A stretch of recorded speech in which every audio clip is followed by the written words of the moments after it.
মহারাজদের আমার শতকোটি প্রণাম। মহারাজদের আমার শতকোটি প্রণাম। আর এখানে যারা বসে রয়েছে যুব প্রতিনিধিতে দাদা দিদি বা বয়োজ্যেষ্ঠ যারা রয়েছে তাদেরকে আমার প্রণাম, শ্রদ্ধা এবং ছোটদের বা সমবয়সীদের ভালোবাসা এবং শুভেচ্ছা জানাচ্ছি। আমার যে সমস্ত দাদা বা দিদি বা বন্ধুরা আছেন সবাই সবকিছু বলে দিয়েছেন, নতুন করে কিছু বলার নেই। তবে আমার মনে হয়েছে যে কিছু কিছু বিষয় বলাটা উচিত। তবে হয়তো এটা বলে দিয়েছে, তবে আমি আমার নিজের মতো করে বলছি যে যেহেতু স্বামী বিবেকানন্দ নামটা আমরা যতটা ছোট মানে উচ্চারণ করতে পারি তার কর্মকাণ্ডটা ব্যাপক। আমরা দেখেছি যে যে সমস্ত ইতিহাসের কথা দেখলে তারা রক্তক্ষয়ী সংগ্রামে তার মানুষের মধ্যে জায়গা করেছে, আর উনি কিন্তু মানব সেবার মধ্যে দিয়ে মানুষের মধ্যে জায়গা করেছে। এবং সামগ্রিক দিক থেকে যদি দেখা যায়, বিশেষ করে আমরা ব্রিটিশদের কথা জানি তারা কি করে ভারতবর্ষ অত্যাচার করেছে, মানুষের চোখে জল ফেলিয়েছে এবং স্বামীজি এটা থেকে যথেষ্ট ব্যথিত হয়েছিলেন।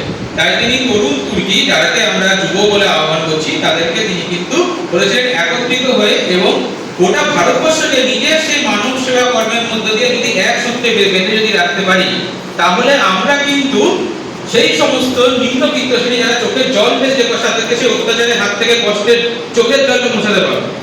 হ্যাঁ, এর মধ্যে আমাদের সমাজে বেশ কিছু উচ্চ শিক্ষিত যারা নিজেদেরকে অভিজাত বলে চিহ্নিত করে, তারা এক প্রকার জীবন্ত বই বা চলমান শ্মশান ছাড়া কিছুই তারা নয়। তারা কিন্তু কি করেছেন যে তারা দেখেও মানুষদের সাহায্য করছেন না, তাই তাদেরকে তিনি মানুষ বলে বর্ণনা করে দেশদ্রোহী বলে বর্ণনা করে। কারণ একজন স্বাভাবিক মানুষ, সুস্থ সবল মানুষ যদি নিম্নবিত্ত মানুষদের সাহায্য করে থাকে তবেই তো তার চোখের জল মুছে আলোর পথে রেখাতে দেখানো যাবে। কুসংস্কার, নাস্তিক, পাশ্চাত্যের সংমিশ্রণ এগুলো ভুলে যাওয়াটা উচিত বলে তিনি মনে করতেন। কারণ মানব সেবা করার যদি যে স্বইচ্ছা থাকে না, তাহলে এগুলো কখনোই কিন্তু বাধা হয়ে দাঁড়াতে পারে। হ্যাঁ, মানব সেবা যেহেতু একটা বৃহৎ কর্মকাণ্ড, এটা করতে গেলে আমাদের সমস্যা আসতেই পারে এবং সেই সমস্যাকে দূর করার জন্য পবিত্রতা, পূর্ণতা এবং শক্তি ঈশ্বর কিন্তু আমাদের মধ্যেই দিয়েছে। শুধু নিজেদের মধ্যে সেই সুপ্ত সম্ভাবনাকে জাগিয়ে তোলার জন্য নিজেদেরকে কিন্তু নিদ্রা থেকে ভেঙে আসতে হবে, জেগে উঠতে হবে। ব্রাহ্মণরা তিরস্কার করে ঠিক আছে, কিন্তু তারা যে বেদ জ্ঞান জানে সেই বেদ জ্ঞান বা বেদ শিক্ষা বা যদি সামগ্রিক দিক থেকে শুধু শিক্ষার কথা বলি, শিক্ষা তো আমাদের পথ দেখায়। কারণ প্রেম ভালোবাসার মধ্যে দিয়ে কুসংস্কার আমরা দূর করতে হবে, তার জন্য প্রকৃত শিক্ষা দরকার।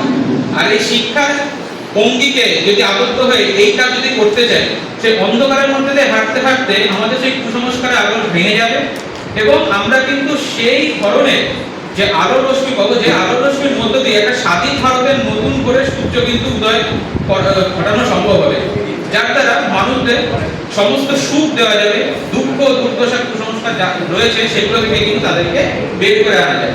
এবং সেক্ষেত্রে যদি লক্ষ্য করে আমরা দেখি, জনজাগরণ করতে হবে। দরিদ্র পরিবারে জন্মেছি বলে আমি কিছু করতে পারবো না, এটা হতে পারে না। ভেদাভেদ যখনই করবো তখনই কিন্তু সেটা পাপ বদলে জন্ম দেয়, আর কিছুই করে না।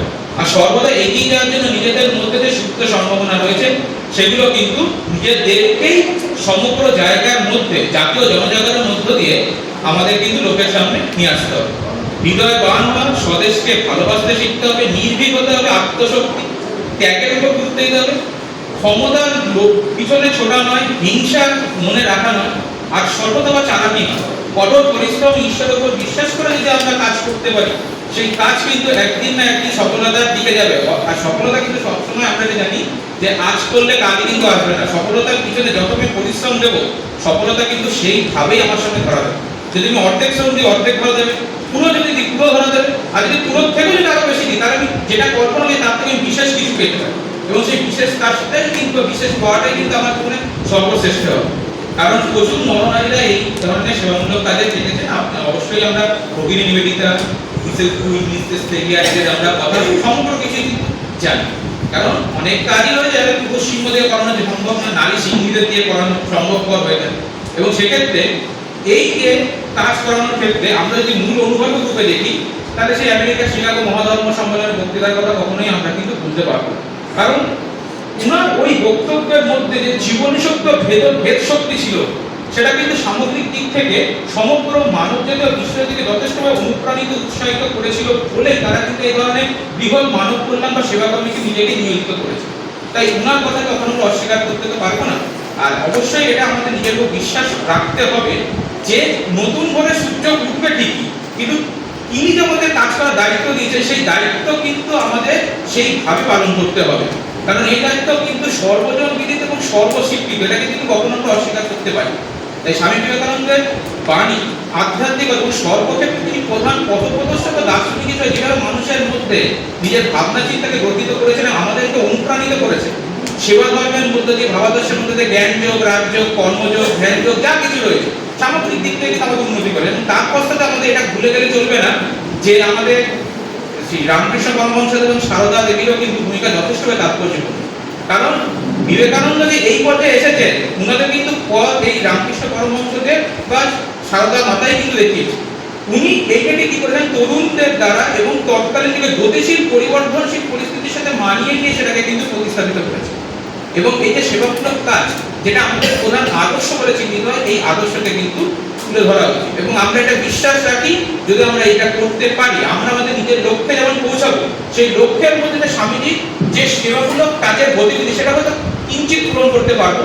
কারণ আমরা তো আর সারা বছর পৃথিবীতে বেঁচে থাকবো না। জন্মের পর জন্ম, প্রজন্মের পর প্রজন্মকে যদি শিখিয়ে দিতে পারি, মানে একটা চেন ওয়াইজ যদি আমরা কাজ করতে পারি, তাহলে আমরা কি আমাদের নিজের লক্ষ্য উপনীত হতে পারবো। ধন্যবাদ। এই বলে আমি বক্তব্য শেষ করলাম। এবং আমার যে ভাই বা বন্ধু রয়েছে, যে জয়েন্ট কনভেনার রয়েছে, শিক্ষকরা, তিনি আসতে পারেন এবং তিনি আমাকে বলেছিলেন যে আমাকে পুনরায় একটু বলে দিতে, আমি দুটোকে মিশিয়ে আমার নিজের মতো করে বললাম। ধন্যবাদ।